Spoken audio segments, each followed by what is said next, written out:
I welcome you back to the House of Graphic Literature.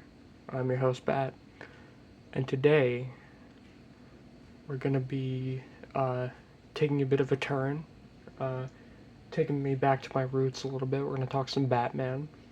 Um, but the Batman that we're going to be talking about today is some very unique Batman. In fact, we're going to be talking about two artists who took regular kind of jobbery, boring looking Batman comics at the time and kind of flipped them on their head, made them beautiful and interesting to look at.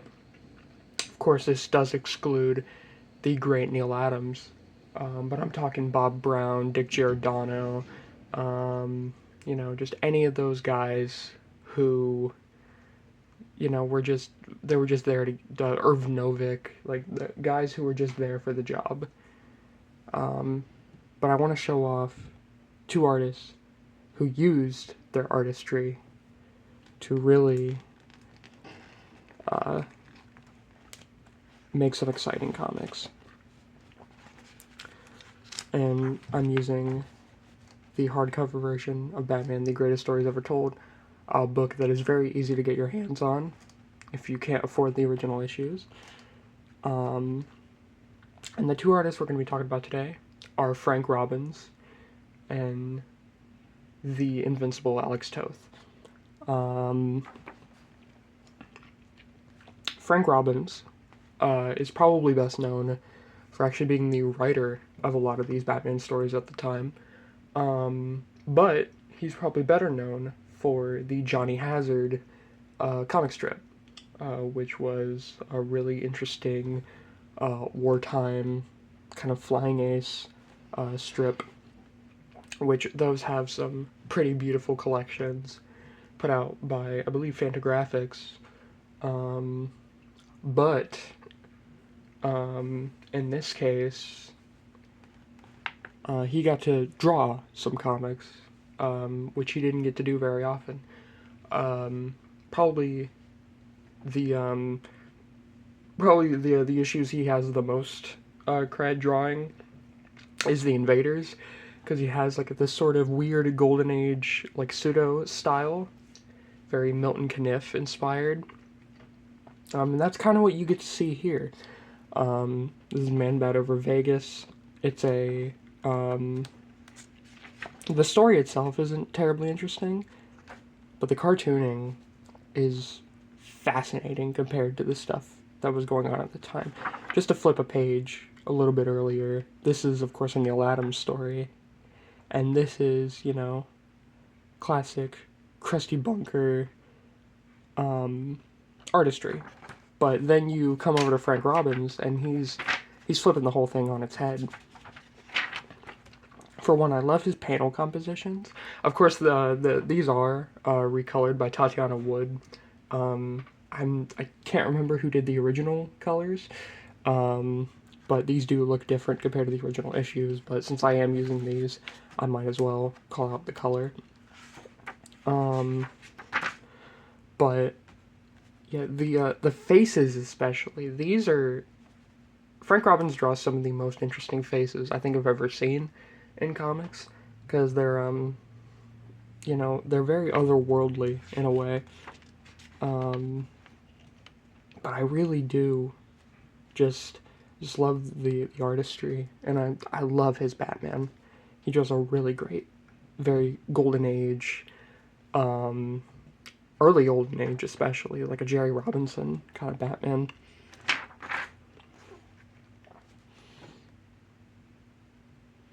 You got this dark blue sky, and you have Batman silhouetted against the moon over a neon sign. It's a really, really good look. That's a very Kniff face right there. Like if you look at like what's that one strip he did? It's not coming to me. Steve Canyon. If you look at like Steve Canyon, there are women who look exactly like this in there.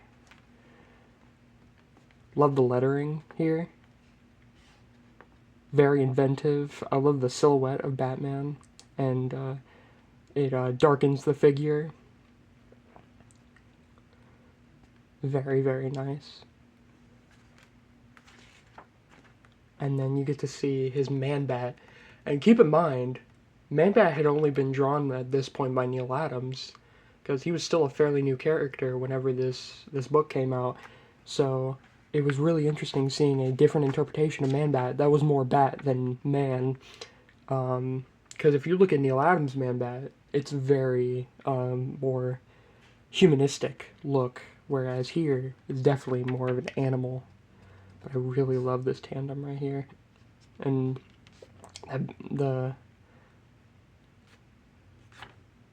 you see what I'm pointing out here with the Batarang.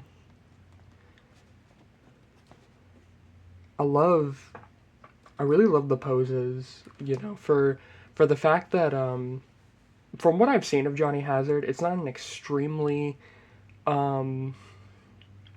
like, say, I mean, it's action packed, but it's not like super dynamic to this level.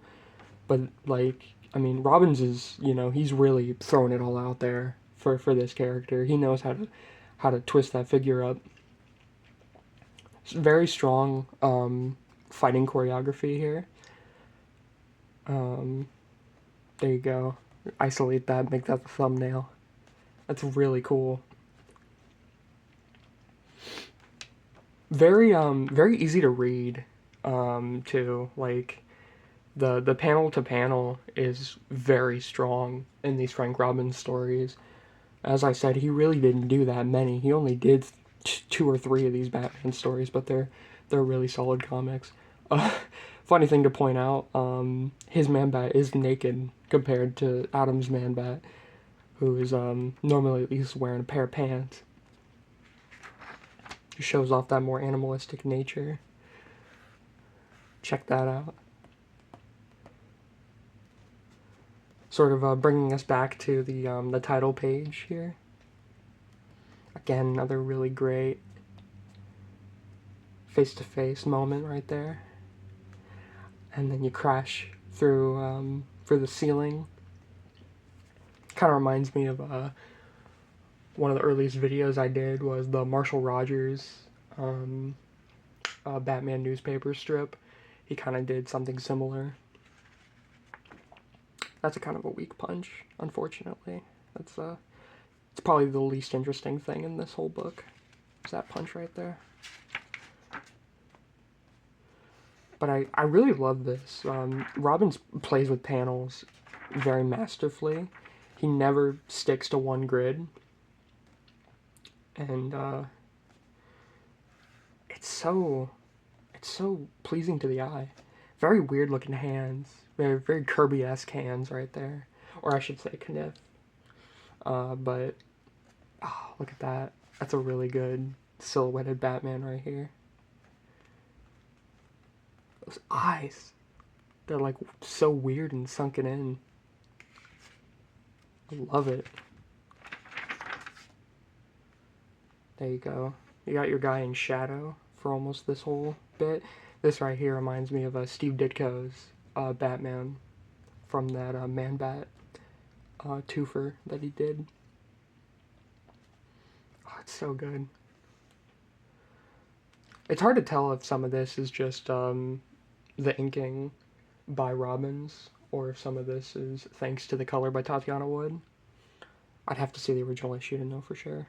That's awesome right there. Love that. Again, really good lettering. I wonder if he free-handed that. That looks kind of free-handed. Oh, so, again, super strong storytelling. This right here, there's a reason I chose to do this with the Toth story, because this is actually very similar to something from that Toth story. Nice gun. Pretty solid gun right there. That's so cool. Really good money shots in this. Oh yeah, and that's the last panel right there.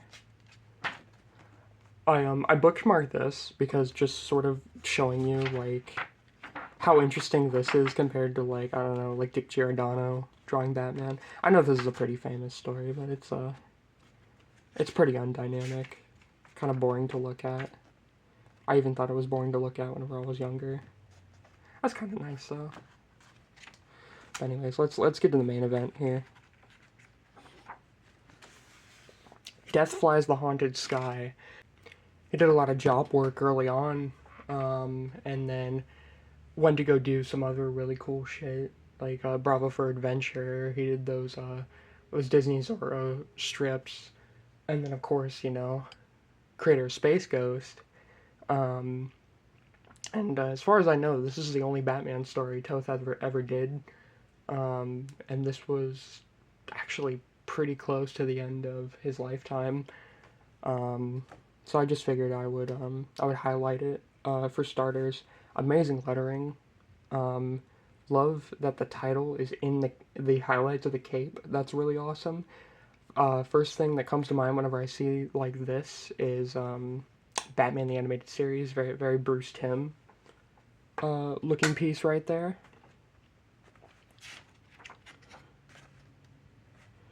Really appreciate that, like, you really don't get to see Toth's Batman that much. He's mostly like silhouetted or from behind the whole time.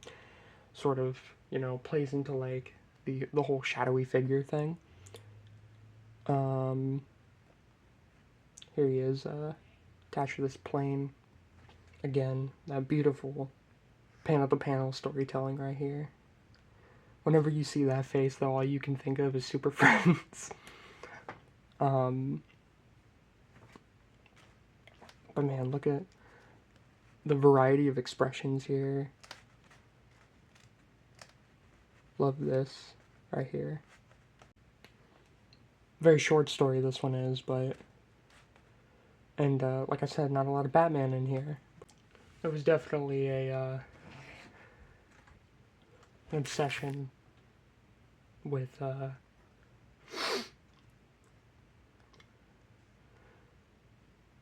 airplanes, just trying to get that the look of those right. He did do that one EC story about the bomber, so makes sense. Also, that looks like Raceban, and I know that's Doug Wildey, but still, this is so cool. Again, Super Friends Batman here. Love the fire. Again, would love to see the original version of this to see how this this fire translates to that original newsprint. But it's so, his figure work is so sound.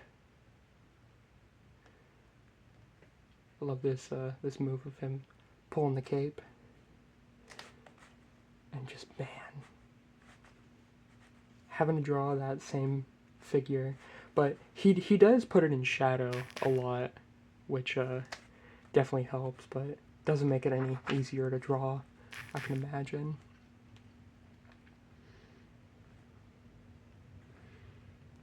Again, very Bruce Timm right here. You could tell this was the stuff that Bruce Timm was looking at, for sure. More of that great lettering.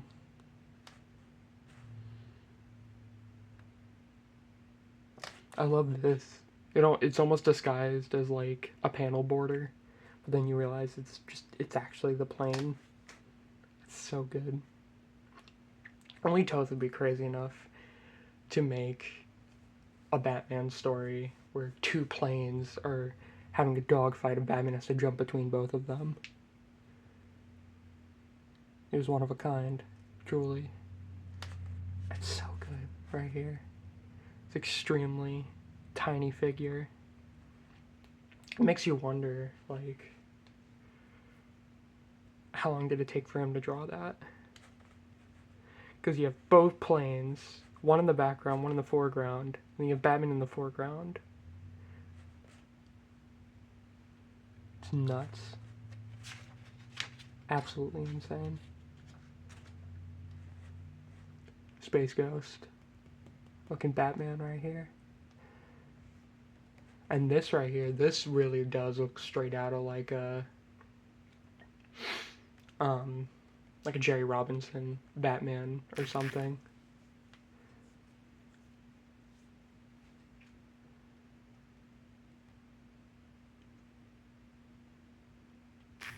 Super nice, man. Really, really solid work, and very much worth your time, I think.